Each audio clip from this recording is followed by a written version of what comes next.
Welcome back to the Palmcast. I'm Sean, and today I am joined with Andres and Mike Shaug from Premier Online Marketing. This is going to be a special episode because, well, for those of you in multifamily that are deeply interested in how the search game has continued to evolve, especially on the organic side, well, today we're going to have kind of a special where we're going to take the podcast and actually do a walkthrough of a presentation that is absolutely packed with insights and some data points that you're not going to want to miss out on.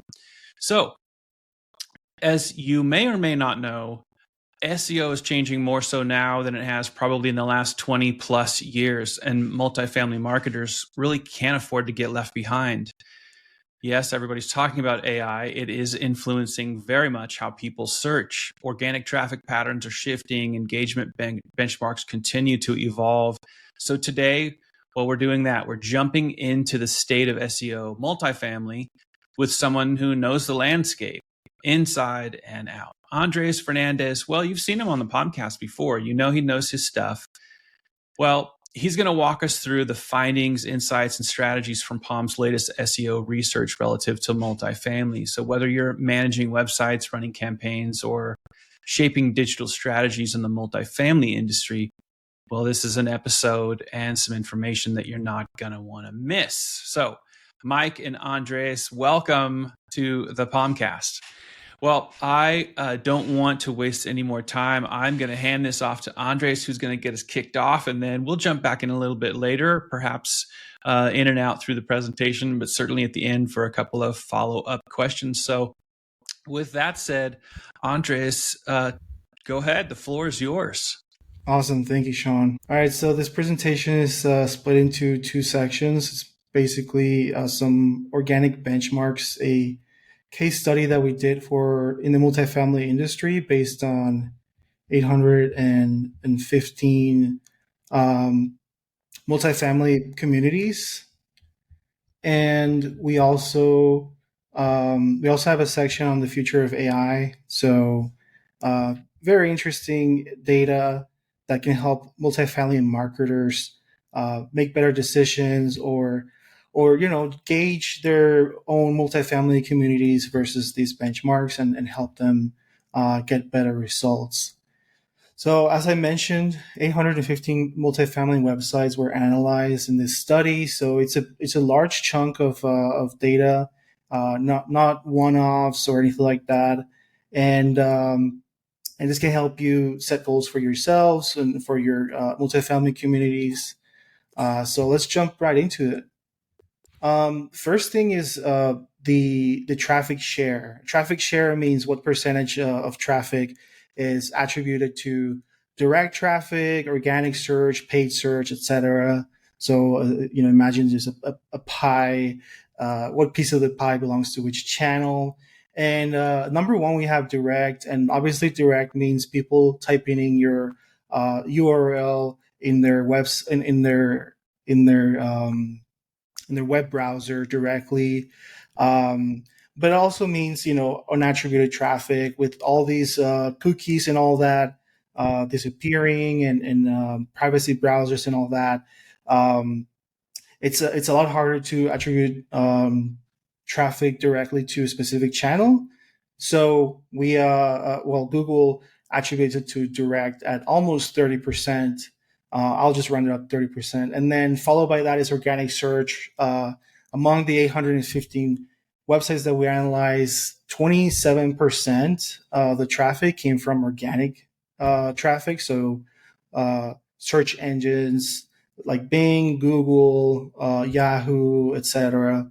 And then followed by paid search and display ads, which was debating putting them in the same cohort here, but they're very different because of the networks. And 19% for paid search, display ads, 13%, etc. So we're seeing social at almost 2%, and this is important because you can like based on 815 communities, now you can see like as a multifamily marketer, where do I want to spend most of my money? Do I like really push on an email campaign that's perhaps not gonna give me the best it's not going to be the best source of traffic, or do I want to put it into paid search where I might have more of a immediate ROI, or organic where it's going to take longer, but it's going to get me a big chunk of traffic in the in the in the near future. And also, one more thing, and Mike, maybe you can speak about this, is how the attribution works, and um, how the funnel or the customer's journey works. Like where sometimes a user might come in first from a paid search ad, but then they might return later from organic search, and then finally, once they make their decision, they go and get they just go directly to your site, um, on their browser to schedule a tour, um, or fill out an application, etc.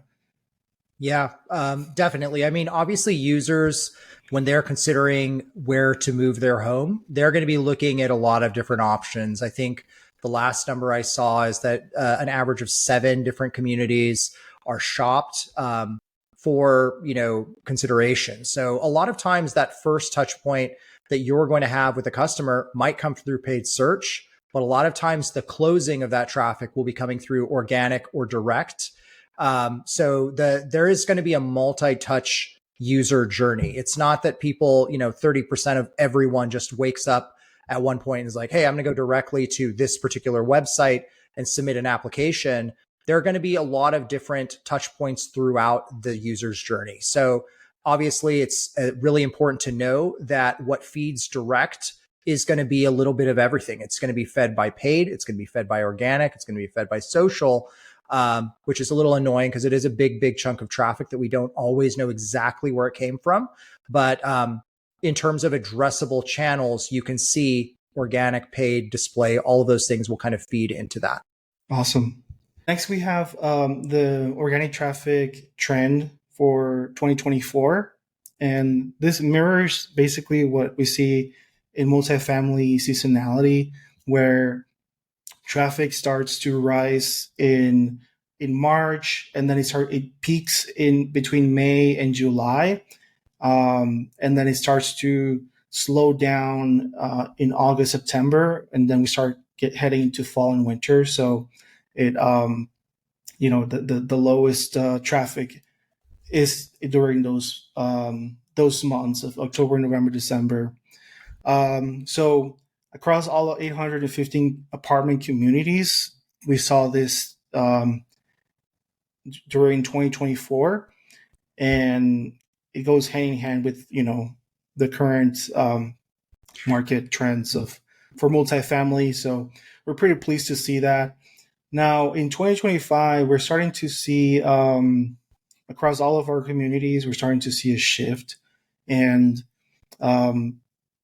we see a little bit of return in August when it comes to traffic, but pretty much the same sort of trend. We also have some trends such as like return to office policies from big corporations.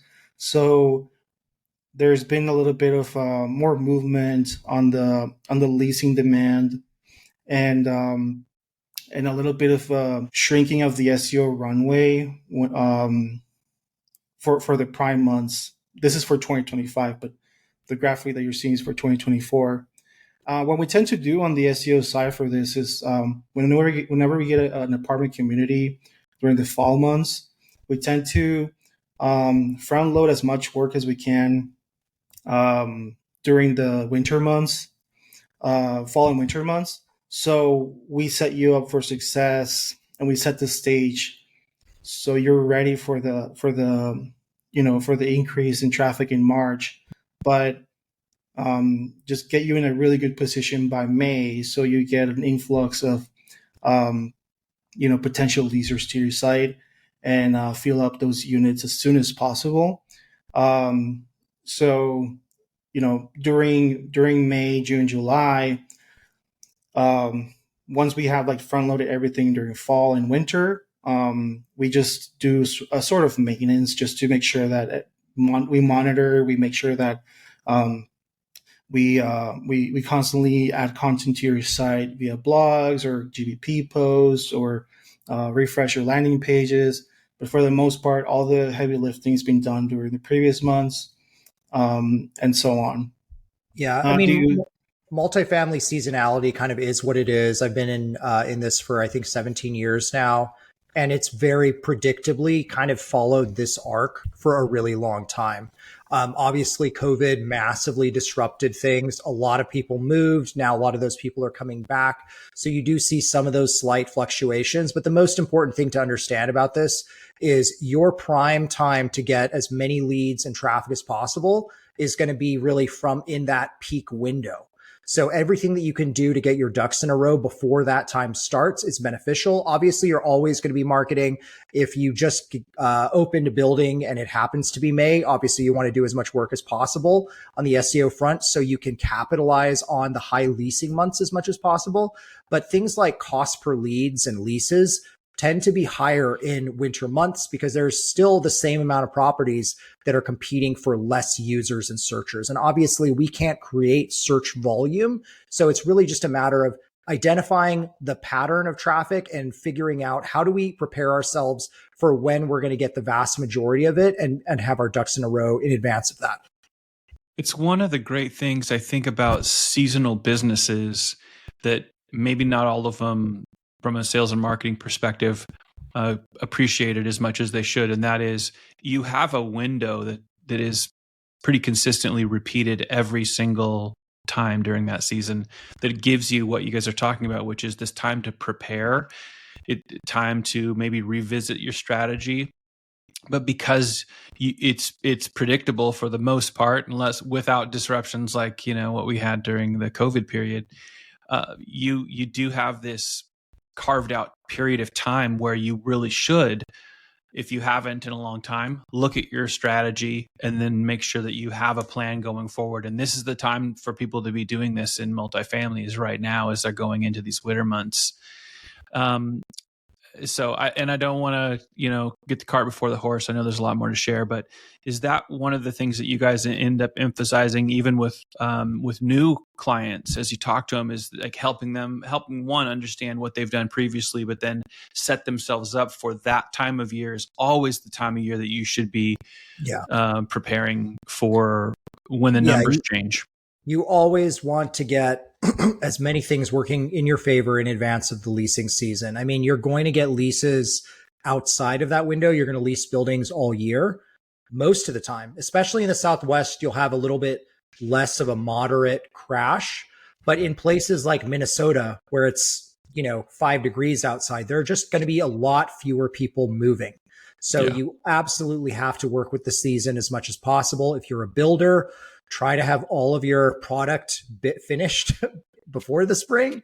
And that would set you up for success. But oftentimes builder schedules are delayed and we'll get a property that's coming on board in August and they've really missed that prime time of the year. And it's just going to be less traffic until those people come next year. Because again, you can buy as much traffic as you want. You can optimize as many pages, but ultimately your business is going to be influenced by the seasonality.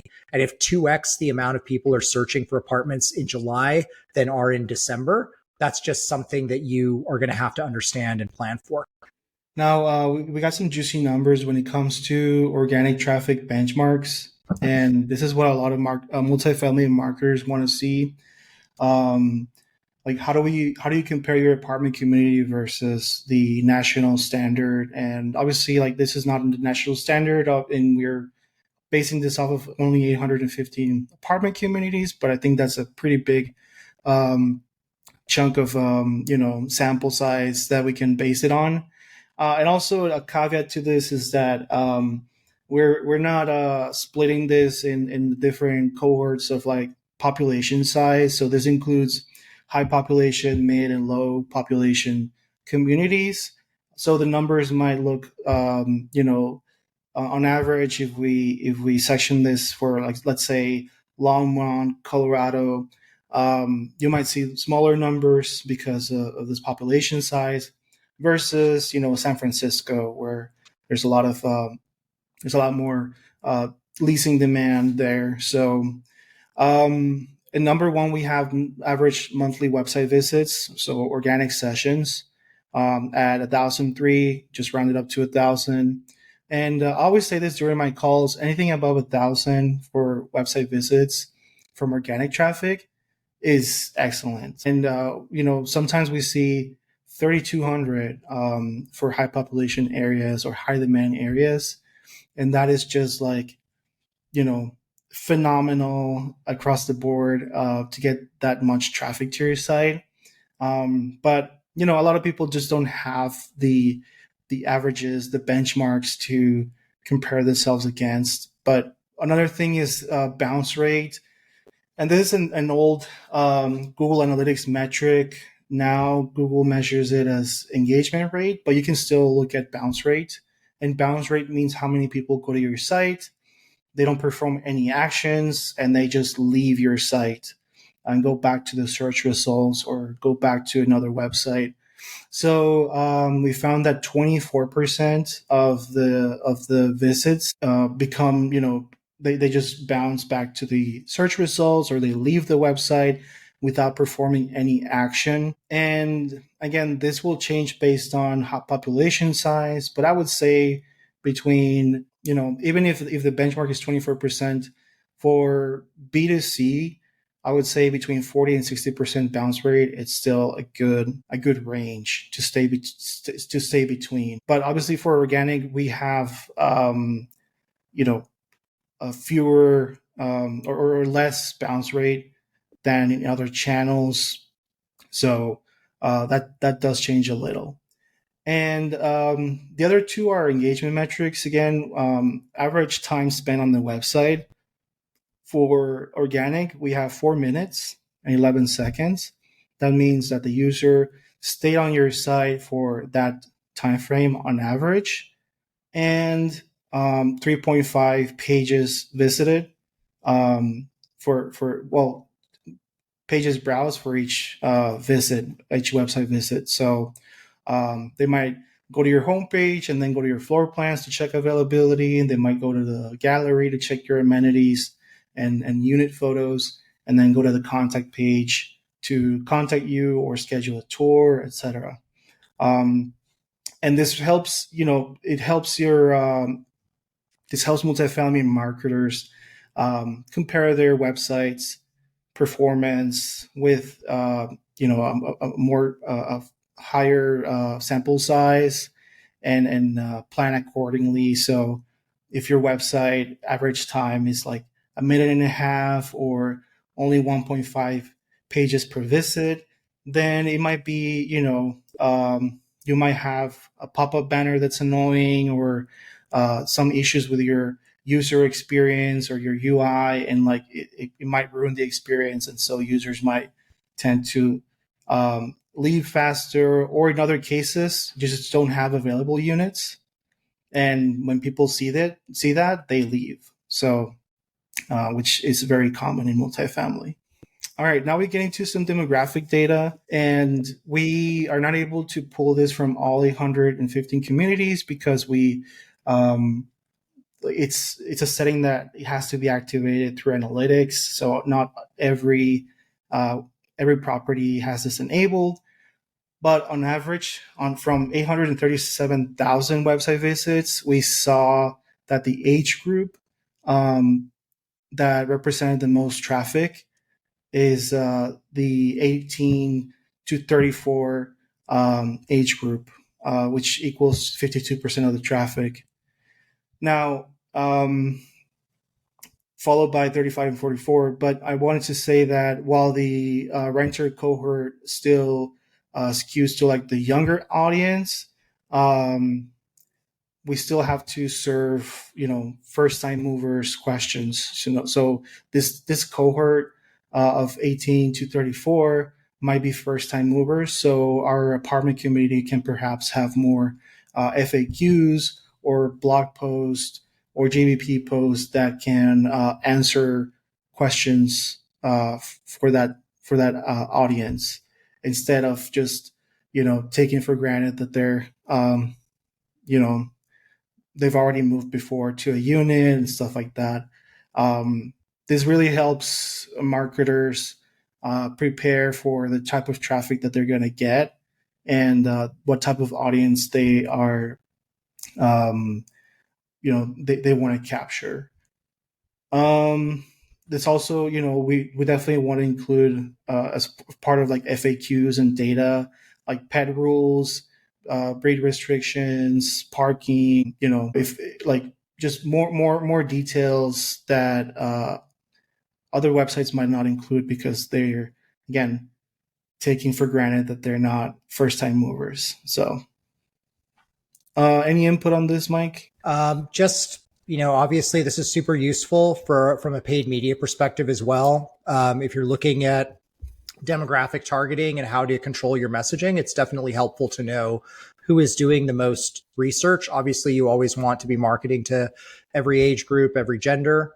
But if you have, for your property, obviously look at Google Analytics to see what that story is for you. But that's obviously going to have an impact on how you message your advertising, how you write your content. So it's super helpful information. Awesome. All right, moving on to gender. So we saw 56% of users that visited a multifamily site were females, whereas 43% of those users were males. Now, this matters, so you can know who is actually researching apartments and where most of the leasing demand might come from.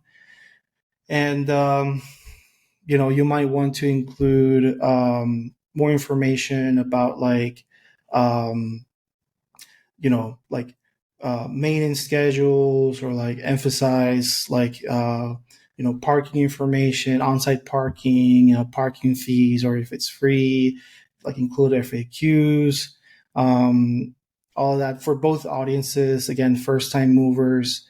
If you have like lockers for packages, all of that, so they can make a better informed decision as to what amenities and other features the apartment community has. And again, this is great for also paid campaigns as well. And lastly, I mean, this is not a this is like not impressive data that 57% of users search on their phones. As we know, most people are browsing websites in general from their phones.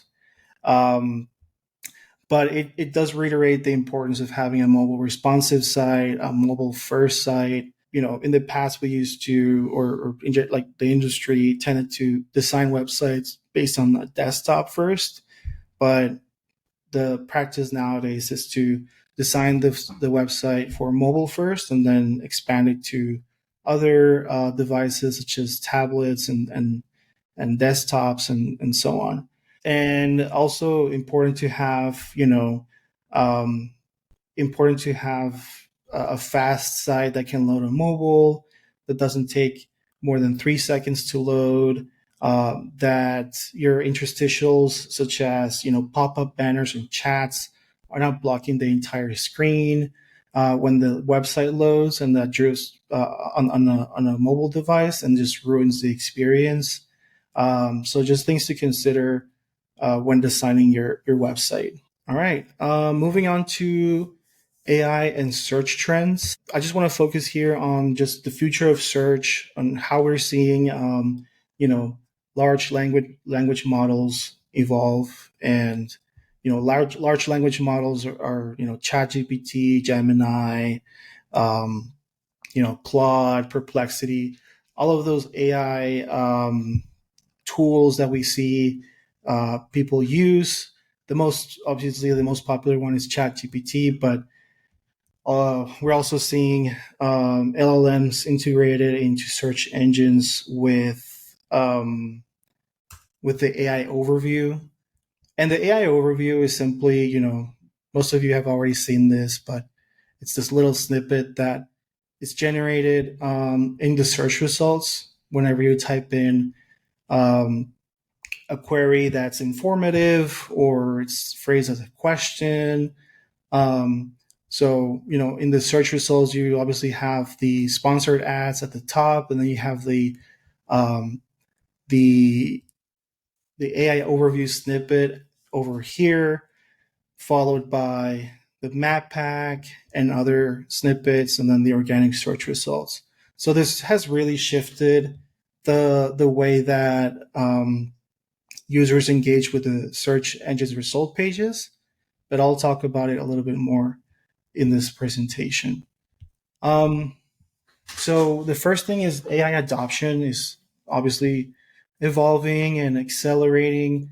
More than 1/3 of the US population uses generative AI in one way or another. And by 2027, it's forecasted that 42% of the US population will be using one LLM or large language model tool. Um, and I mean, I see it every day with family members or friends that like just mention like, oh yeah, I did this with ChatGPT and all that.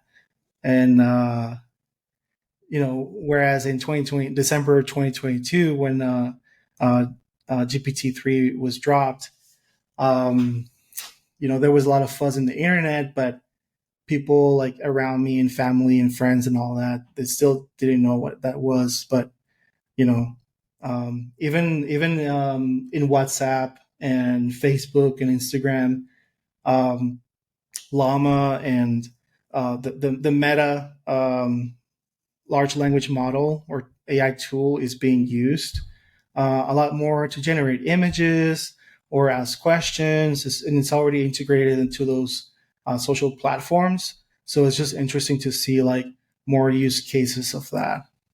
And just a question in terms of like AI tool adoption, it's still like 80% ChatGPT right now. They have the biggest user base, even though their performance of their models sometimes is behind Grok or behind Perplexity.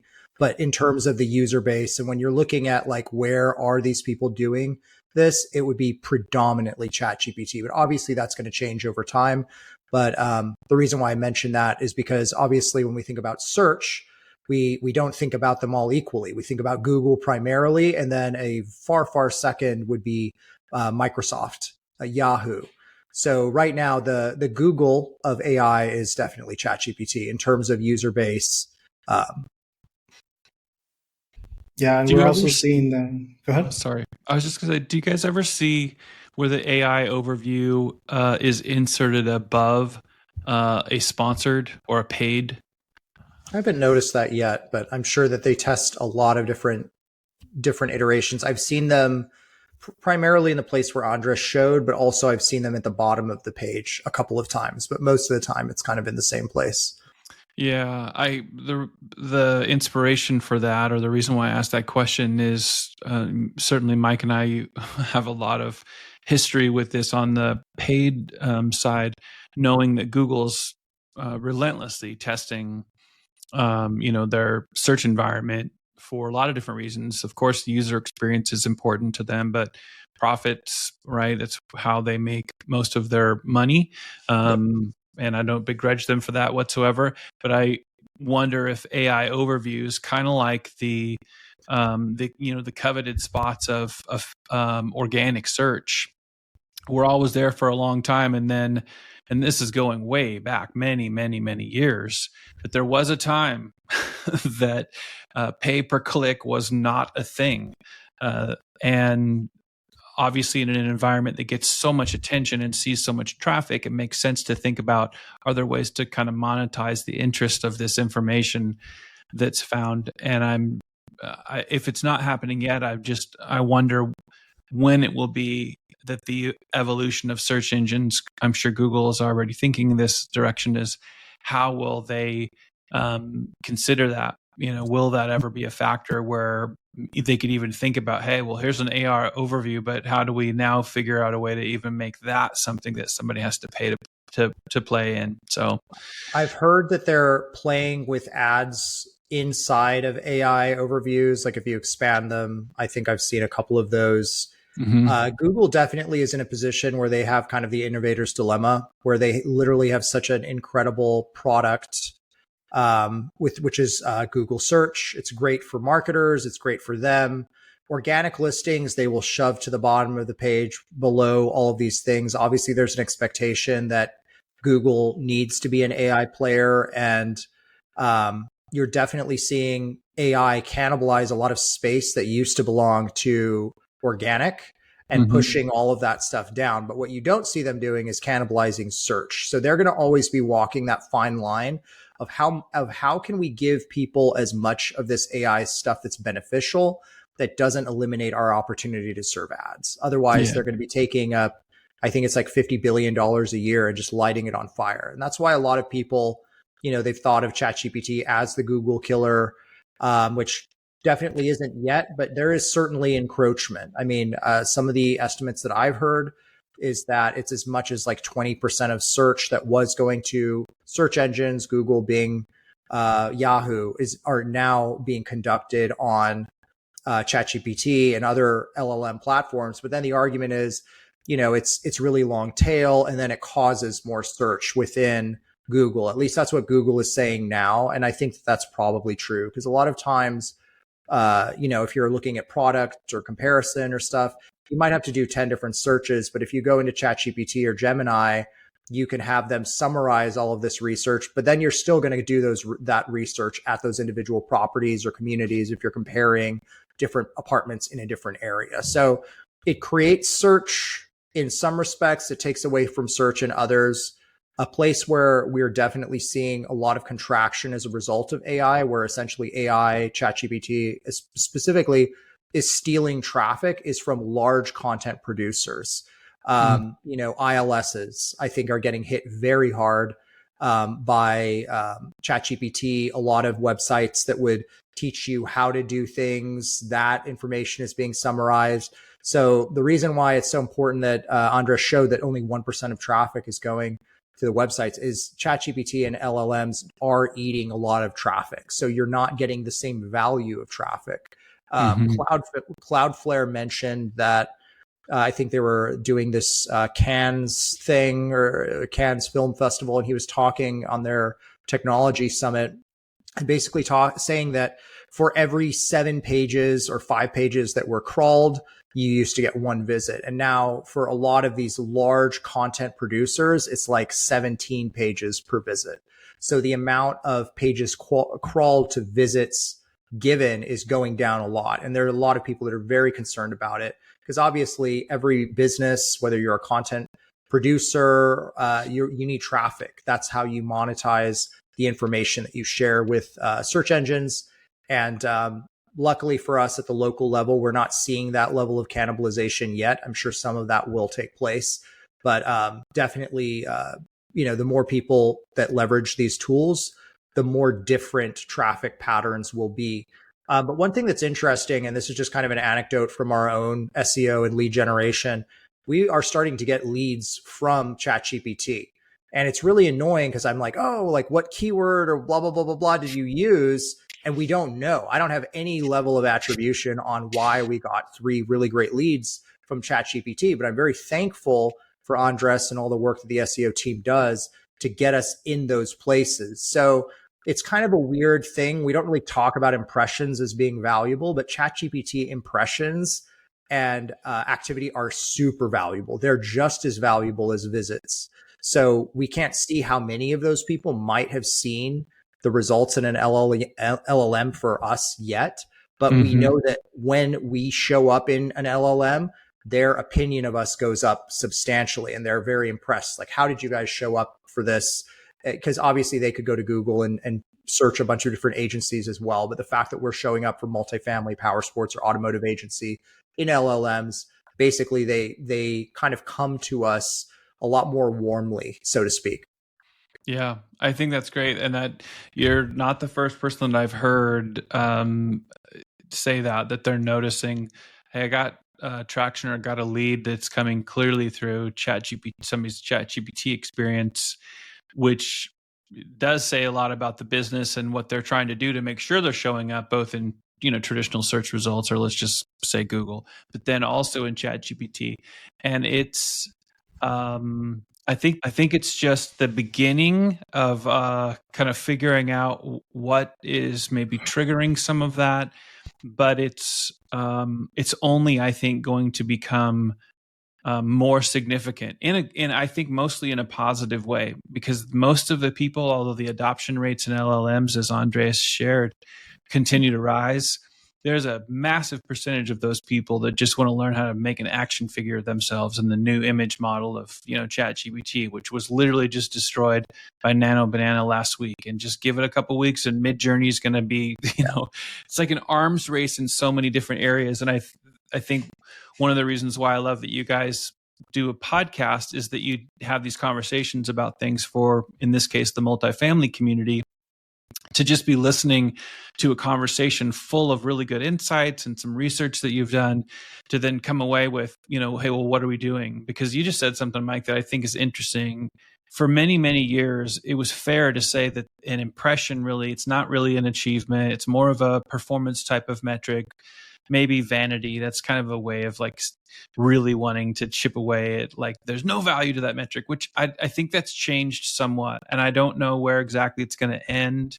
But I think that impressions now, all of a sudden, especially for people that care about their brand, I think impressions now does have more value than it did, say, even 5 years ago, which is all things that I think are interesting to watch in terms of trends and how they end up affecting this world that we're living in, that's producing a lot of zero-click searches as well, right? Everything that Google can put on the page. Some people we just found everything we needed if the Google business profile gets involved as well. So anyway, I digress, but I thought this was a good place for us to have a little bit of dialogue around these things. Yeah, absolutely. And the AI adoption is such a huge topic. I can talk about it for hours. Like, it has so much impact on the way that users use search engines. But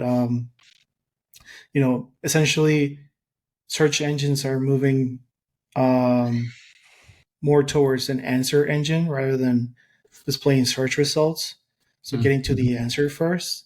And that's how we have to think now of our content and our resources. Like, how do we provide the answer first and then provide a more in-depth answer below?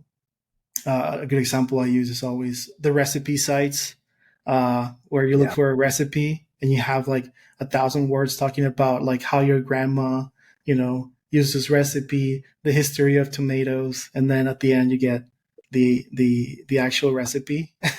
It's so annoying. Play with ads, where now Google is rewarding the answer. Google and other search engines and large language models are rewarding the getting to the answer first, among other things. Mm-hmm. All right. Well, the big question is, how much traffic do LLMs actually send? Everyone's like, oh, we have to appear in ChatGPT, we have to appear in Perplexity, all of that.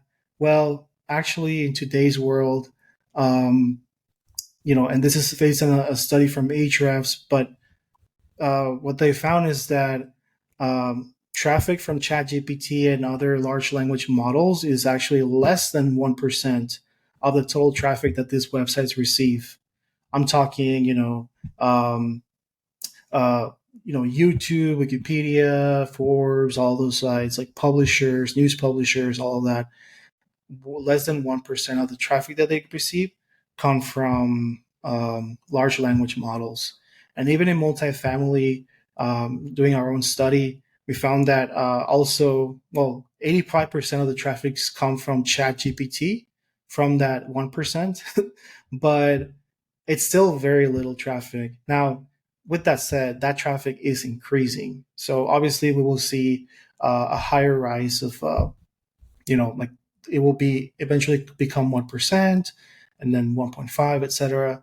But currently, as of 2025 or Q3, this is what we're seeing across the board. So when people say that, oh, I need to show up in a ChatGPT, well, you're not missing out on a bunch of traffic. It's still a good practice to start, getting your website AI ready or LLM ready, but you're not like missing the wave. You're not like Bitcoin in 2017. Like you're missing out on it. So yeah.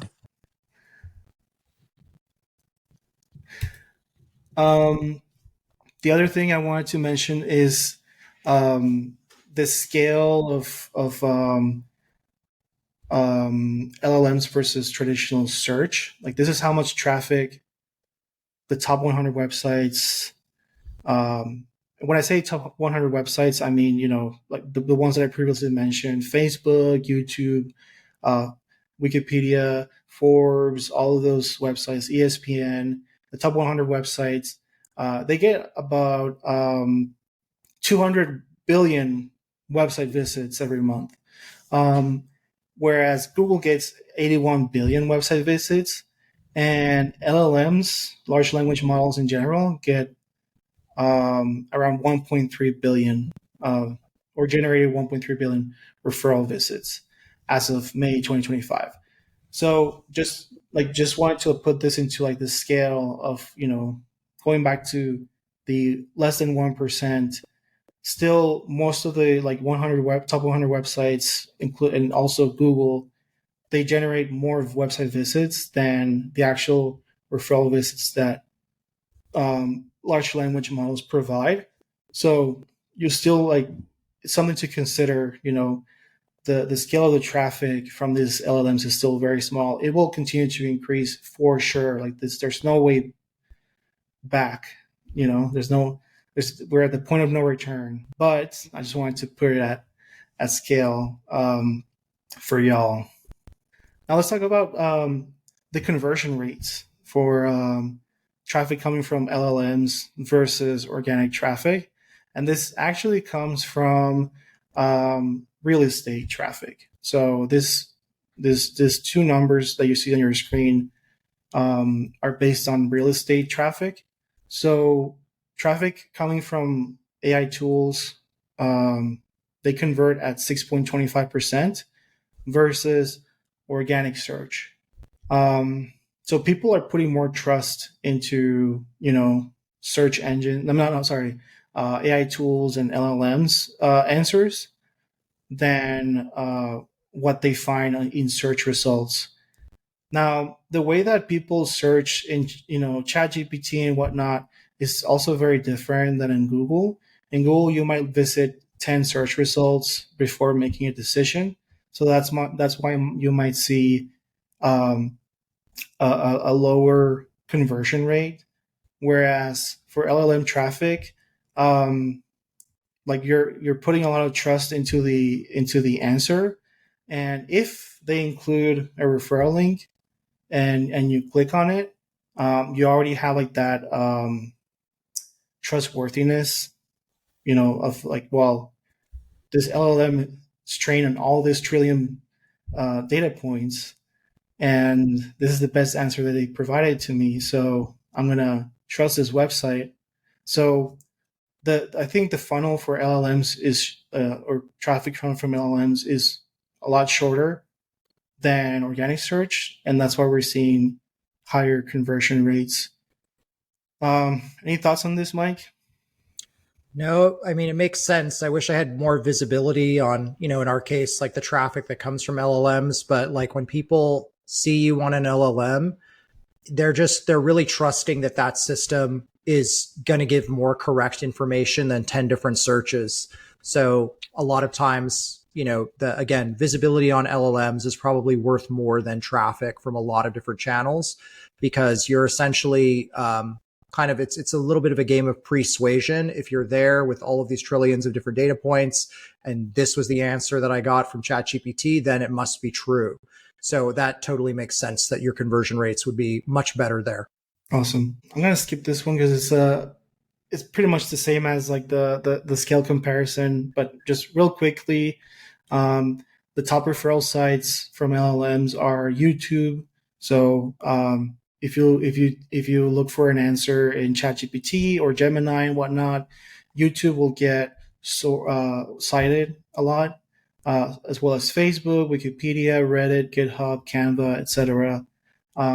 So top 50 sites, those are the top referral sources that LLMs, large language models, use. What this also means for the SEO industry is that websites like, local apartment community websites might not get cited as much as these other websites. So it's important that your website is in as many platforms as possible. So you want to have a YouTube channel, you want to have Facebook page, an Instagram page, you want to be cited in Reddit, you want to be present in as many websites as possible, so that can build trust. And the more cited your website or your brand is in all these other platforms, the more likely you will appear in these answers.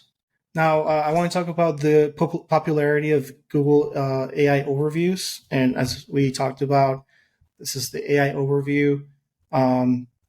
And also want to talk about, the shift in, search behavior. So as I mentioned earlier, Google is moving from a search engine to an answer engine. So summarizing information rather than presenting search results. And this was very obvious after the Google I/O event in May.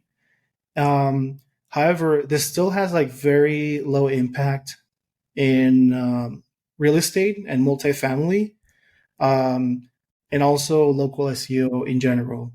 The reason why is because when you look for apartments in Woodland Hills, for example, you still get served the sponsored ads and then the map pack and ILSs and local apartment community websites, because the AI overview is not popular within local searches. You will see the AI overview, and I'll talk about it more in this presentation, but you will see the AI overview show up more when it's more of a conversational query or search, or an informative query, like what apartments communities have pools in Fremont, or what apartments communities are pet friendly in San Jose, California. Those are longer query searches. They're they're looking for an answer rather than a search result, and it also changes the way that people search for like the queries themselves. In the past, we tended to search with as fewer words as possible to get the most accurate result. Now, Google, with the AI overview, they're encouraging to use more words to trigger this AI overview. But speaking of the AI overview popularity, in January, it was less than 8% of the search results showed an AI overview. By February, that the number got closer to 8%. In March, there was a core update, and that number jumped to about 14%. And then in April and May, that increased to 20%. Now, this also, I mean, we don't have data from June, July, August yet, but that number has increased to 30 something percent now. So AI overviews are increasing, but for real estate, or at least local searches, that number is still very low. All things like considering the most of the impressions or the volume, the search volume is still short tail, medium tail keywords, fewer than 4 words.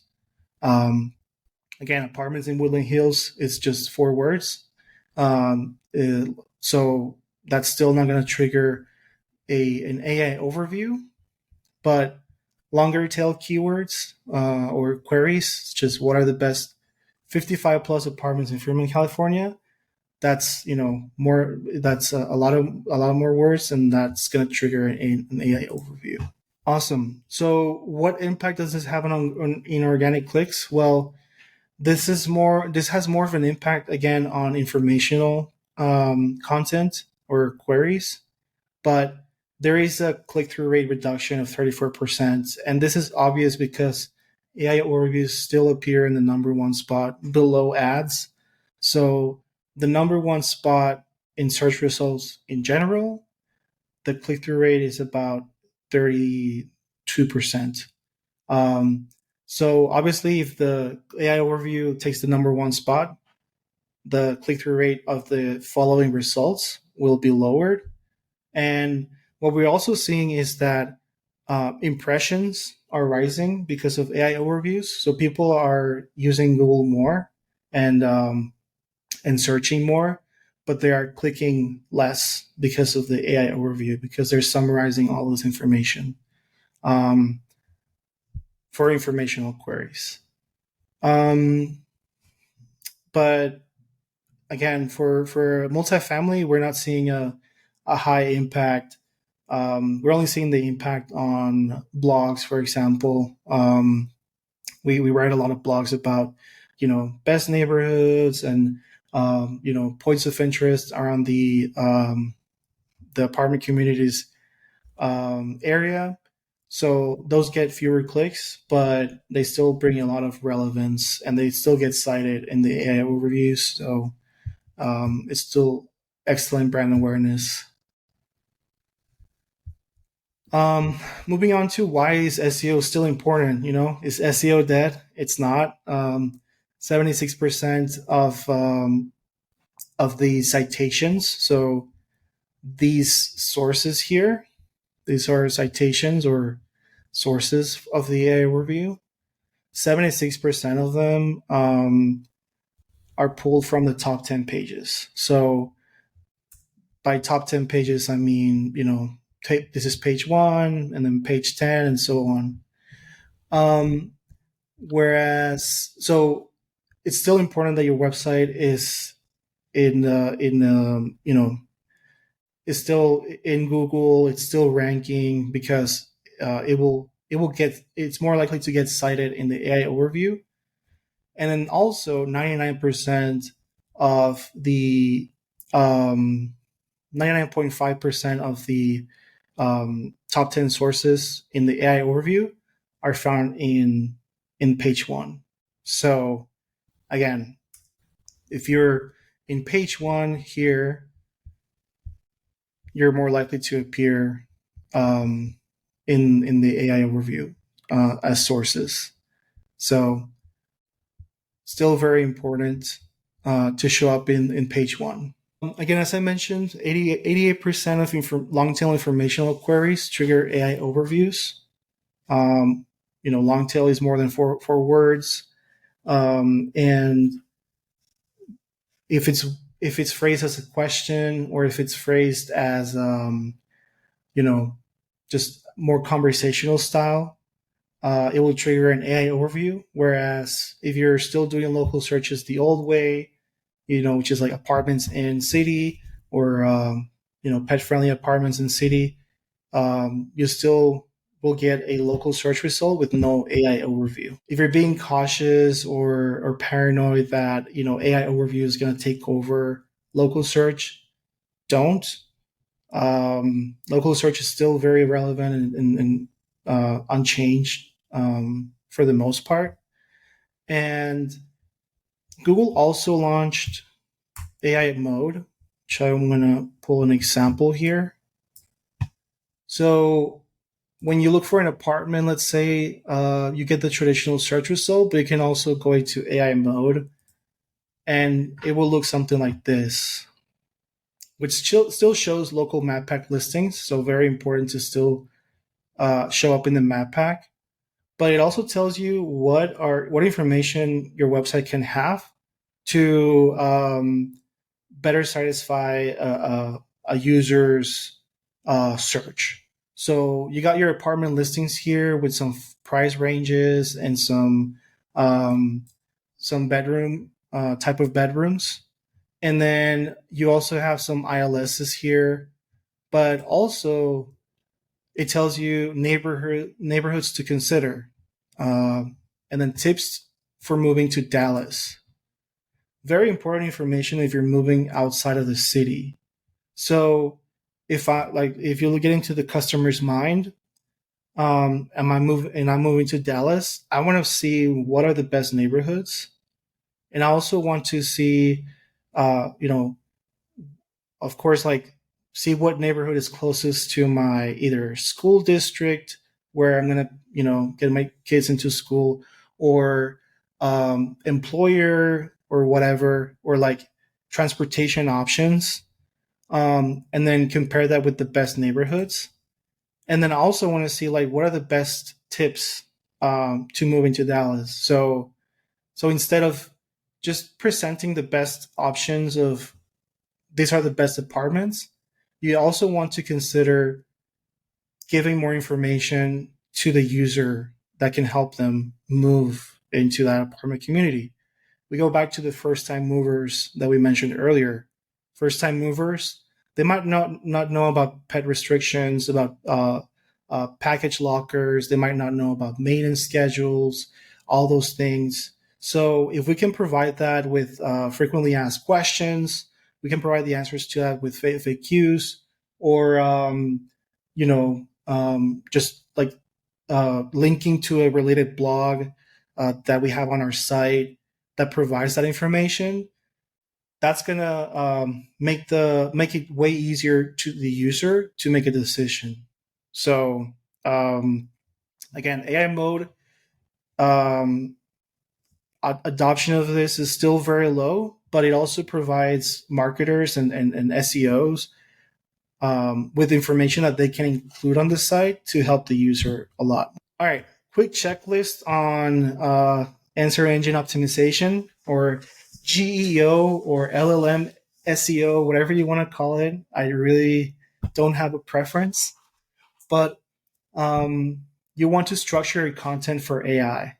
You want to make sure that you provide the answer first, and that the information is parsable by the LLM bots. So the way that LLMs gather information from the web is they send a bot or a crawler to your site, and then they just crawl your entire site, eat up all the content, parse it, and then transform it, summarize it, and then store it.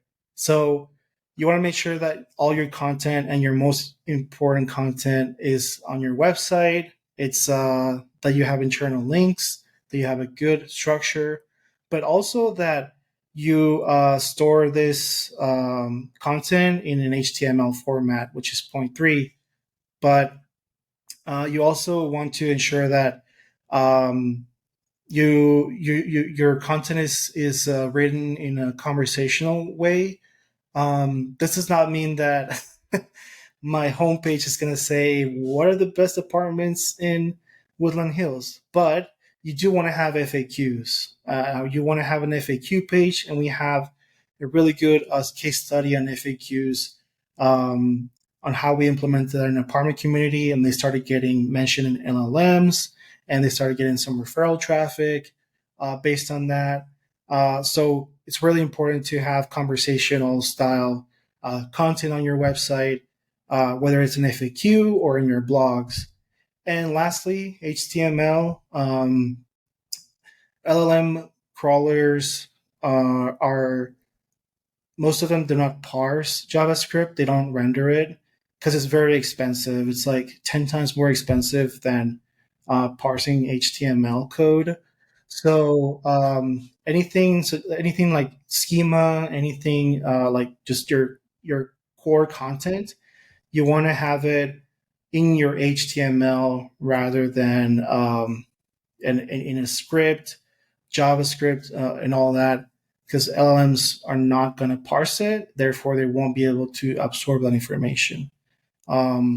This includes Tool Tag Manager because that's a script. This includes like the interactive interactive floor plan pages that, they show up this floor plan that you can interact with. You can zoom into the units and show the availability, but it's a script. It's not in HTML, so it might not LLMs might not be able to parse it. Again, shifting from targeting keywords to answering questions. So going back to the AI mode example, answering those questions like, what are the best neighborhoods in my city? What are like the best school districts or the best schools in my city? If your target audience are families, or what are the best transportation options near my neighborhood, etc. All of these questions and questions towards first-time movers are going to help you capture more of that audience and appear in LLMs, but also retain and convert better. You can also get ideas from the people also ask snippet. You can use FAQ schema in your FAQ pages, and just get more visibility that way. Again, going back to FAQ schema, adding the local business schema, organization, FAQ page schema. Schema is just a small piece of code that it's invisible to the user. It's non-invasive. And all it does, it gives the search engines and large language models more information about your business. So if I look for, I add this snippet to my site, and it tells Google or other search engines and LLM bots or crawlers, the description about the website, what's the main URL, their logo, number of bedrooms, what amenities they have, what is their address, what are the areas, service areas, and entity, like city entity, schedule, etc. Without the and this is all in JSON format, which is very cheaper than HTML for crawlers to parse. So they prefer this format, and you're presenting all of this data in this way without the crawler having to visit other pages. Like if you put this in the homepage, you're essentially telling all LLMs exactly what your website is about. And you can also include FAQs as well in this format, and provide more answers to these crawlers. And lastly, the other thing that we talked about was brand mentions. So brand mentions are very important.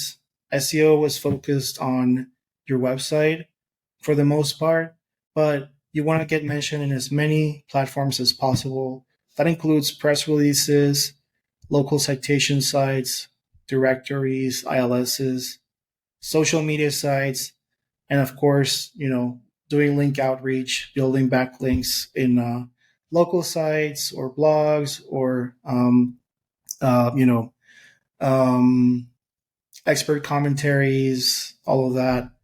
You want to appear in as many sites as possible, because that way, when LLMs scrape the web, if your brand is mentioned in all these platforms, they'll be more likely to cite you in answers, rather than the apartment community next door that only has their website and a Facebook profile, and that's it.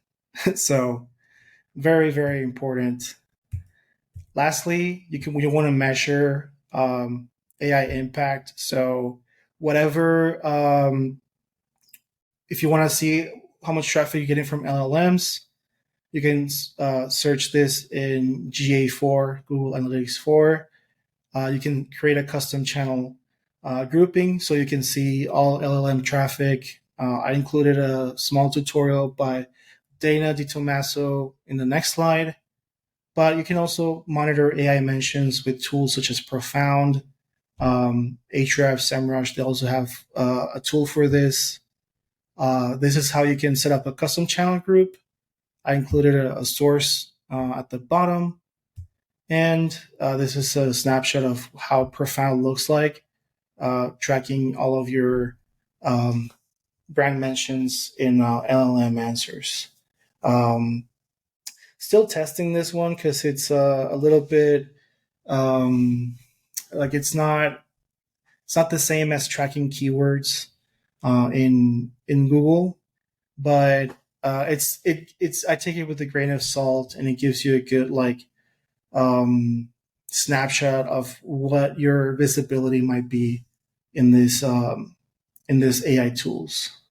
And that's it. Awesome, dude. Great work. Nice. A lot of great info in there. Thanks, Andres. There's a couple questions. I'll just give you a couple just so we don't have to make it a mega episode. But you guys went through a lot of time to amass 800 plus multifamily websites and all of the information that you kind of came out with. Is there something that maybe you didn't even expect that kind of stood out as you guys analyzed across all these multifamily sites? Is there something that stood out within some of the benchmarks or data that you maybe weren't expecting? Maybe the percentage of traffic that goes to the website for me. I was hoping it'd be a little bit more generous than 1%, but that would probably, we've been talking about zero-click search for such a long time. So it wasn't totally surprising. I was expecting it to maybe be a little more. Mm-hmm. Do you guys, I think I know the answer to this because I feel this way, but I'm curious if you do as well. Feel like we're literally in the middle of a massive revelation. Like it's begun, so we're feeling it, but it feels maybe revolution is even a better word for it. I don't think, at least in my experience, there's ever been anything that has been as, the word itself, disruption, has become so overutilized in business and companies that want to be disruptors who are not very disruptive at all. But this is a massive shift that isn't just something that, as a company trying to be disruptive in an industry. This is a foundational piece of how people market their businesses, advertise their businesses, that everyone's kind of living through the same thing, which is search change. Where is the traffic? How much of it? And you guys just laid out a lot of data points that I think are very important for people in multifamily and many other verticals to make sure that they are following, so that they don't listen to the wrong voices, because there's always a group of people who are leading oftentimes in the wrong direction for the wrong reasons. And it's usually absent of real metrics and data and research to know really what's happening. And we're having to do all of this while the plane is already, in flight, all of these things. And I don't know if you guys feel that way. Does it, I feel like the plane is in the air and we're trying to figure out all of these calculations to figure out how to make it the best it possibly can. And also so it doesn't crash, I guess, in some way. But yeah, I definitely think that, obviously, we don't see the impact for local businesses yet, but I think that's going to change. I think AI is going to kind of have an integration with everything, but I also don't think the publishers know what they're doing yet. I don't think I think it's a very iterative approach where you see Google will roll something out, pull it back. So it's definitely an interesting situation, but we are definitely moving away from just a Google only world to multiple sources of information. And for, a lot of people, they would just focus on Google solely as the source of traffic. And you probably can keep doing that for a year or so more. But there definitely needs to be an emphasis for any business to start looking for all the other places where they could show up and where they could answer questions and create visibility for their businesses. I definitely am seeing a major collapse of, again, these larger informational websites or FCP sites, ILSs like apartments.com. You're going to see traffic collapse for all of those places because essentially Google can summarize the information that apartments.com gave you in comparing apartments. So a lot of those types of websites are directly losing market share, but right now we are not seeing that at the local business level, which is great. But I'm sure there will be some changes to that. SEO, every year they've been predicting that it's dead for the last 22 years. So it's not happening. It just has to change. SEO is always changing. And here at Premier, we're evolving our product multiple times a year and looking at what's working. I think it's, I don't know if I don't know how the internet is going to work or the ecosystem is going to work if no traffic is returned. So I do expect that to change. It's in some way, shape, or form. But you never know. But at the end of the day, people are going to use a variety of tools to get the information that they need to make a purchase decision, a move, whatever. And from our point of view, we want to obviously emphasize where most of that traffic is coming from, which is currently Google, while being very clear-eyed about, hey, it's not just going to be Google, and we want to start moving in that direction now. Because, to the point of what Andres shared earlier, websites that are doing better in organic search do better in LLMs. So if you're optimizing for traditional SEO, you're going to show up more in LLMs. And there are a lot of things that have just been kind of SEO best practices like schema, which Google has kind of shed doubt on like how impactful it actually is, but we actually see it being impactful. So kind of making sure that you're executing that full checklist of SEO health and not leaving things unchecked, even if they maybe previously didn't have a huge impact, might be something that will be beneficial for LLMs in the future. And Andres, I'm curious for your answer there as well. I agree with everything you said. This AI is, a train that you can't stop. And the way that search is shifting, we have to adapt to it. I don't think SEO is dead either. I've seen worse things. So I think that we just need to adapt, and those who don't adapt will be left behind. And the way that you adapt is just by looking at search behavior. How are LLMs displaying information? What information are they displaying? And how can we better serve our users? This means more content. This means more links, more presence in other platforms, and some techniques that didn't work in 2022 or 2020 are now coming back because of this shift in search. So I'm for me, I'm very excited. I love testing and all these things. I'm very iterative, so I'm looking forward to these massive changes that are coming. Yeah, so much going on. Last thing I want to ask you guys, and then we'll close it down, is kind of relative to measuring AI impact. Tracking the AI-driven referrals and mentions, as you were talking about, Andreas, is still new for just about everybody. How would you say, and either or both of you guys can share your thoughts on this, but how could multifamily marketers be setting up maybe the right analytics or some sort of reporting capture method, or to measure their SEO performance currently and as we go forward with this AI era? Or what would be a recommendation that you would make? I would say don't panic. And the other one is just get your website, adopt these very, they may seem like very basic techniques of like providing the answer first and or everything else on the site. Like, I mean everything else like, parse, getting your content in HTML format, answer conversational style questions and structured content for AIs, like very basic things, but they do have a big impact on showing up in large language models. So that will like bulletproof your site. and your apartment community for what's coming. So that would be my tip. And you recommend using Profound? Yeah, just because like Ahrefs and SEMrush are very expensive. Mm-hmm. If you want a SEMrush Profound alternative, go with Ahrefs. But yeah, Profound is a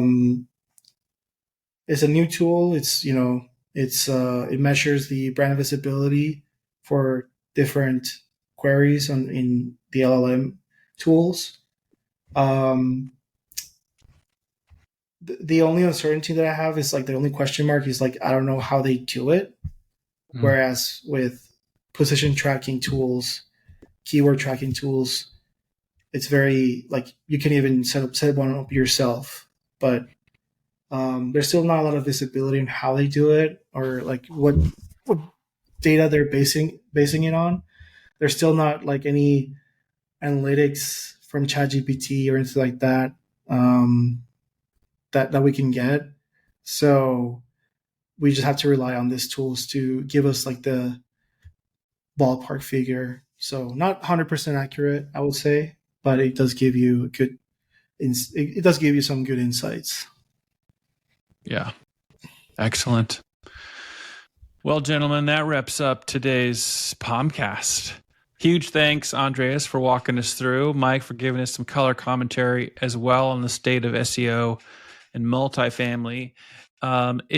It's almost difficult to actually do a state of SEO at any one point in time, especially in the AI era, because everything is changing so fast. So to the audience listening and or viewing, I highly recommend that you just keep your eye on what Premier Online Marketing is talking about in the marketplace. You can certainly learn a lot more about them by just going to premieronlinemarketing.com. You should also be following Andres and Mike and Claire and everybody over there on their LinkedIn profiles. So make sure you go and look up Premier Online Marketing on LinkedIn. Go and look at all the people that work there and follow them so you can learn more, because they're always helping people understand really what's next in search and digital marketing, and especially industry specific, multifamily, automotive, power sports, and beyond. If you found value in this conversation, well, please make sure you like, subscribe, and share the podcast with your network. And if you're not already following these guys in all these places, again, please do that. Like and subscribe if you're viewing the content on YouTube.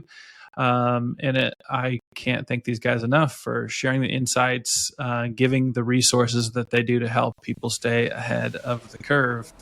Thanks for listening, and we will see you all soon on the next episode of the podcast. Thanks, guys. Thanks, John.